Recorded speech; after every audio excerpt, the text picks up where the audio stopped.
عبداللہ بن ابی قتادہ نے بیان کیا کہ میرے والد صلح حدیبیہ کے موقع پر دشمنوں کا پتہ لگانے نکلے، پھر ان کے ساتھیوں نے تو احرام باندھ لیا لیکن خود انہوں نے ابھی نہیں باندھا تھا۔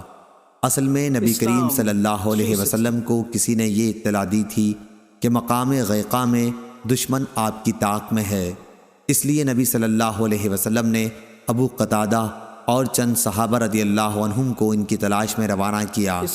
میرے والد ابو قتادہ اپنے ساتھیوں کے ساتھ تھے کہ یہ لوگ ایک دوسرے کو دیکھ کر ہنسنے لگے۔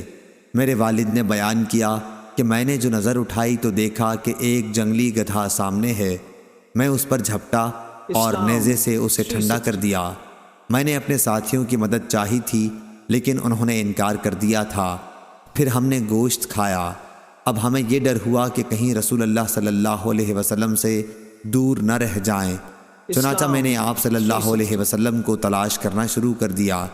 کبھی اپنے گھوڑے کو تیز کر دیتا اور کبھی آہستہ۔ آخر رات گئے بنو غفار کے ایک شخص سے ملاقات ہو گئی۔ میں نے پوچھا کہ رسول اللہ صلی اللہ علیہ وسلم کہاں ہیں؟ انہوں نے بتایا کہ جب میں آپ سے جدا ہوا تو آپ مقام تعامن میں تھے اور آپ کا ارادہ تھا کہ مقام سقیہ میں پہنچ کر دوپہر کا آرام کریں گے۔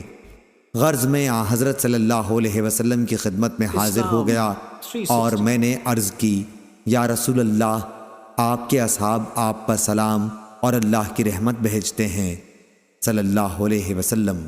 انہیں یہ ڈر ہے کہ کہیں وہ بہت پیچھے نہ رہ جائیں، اس لیے آپ ٹھہر کر ان کا انتظار کریں۔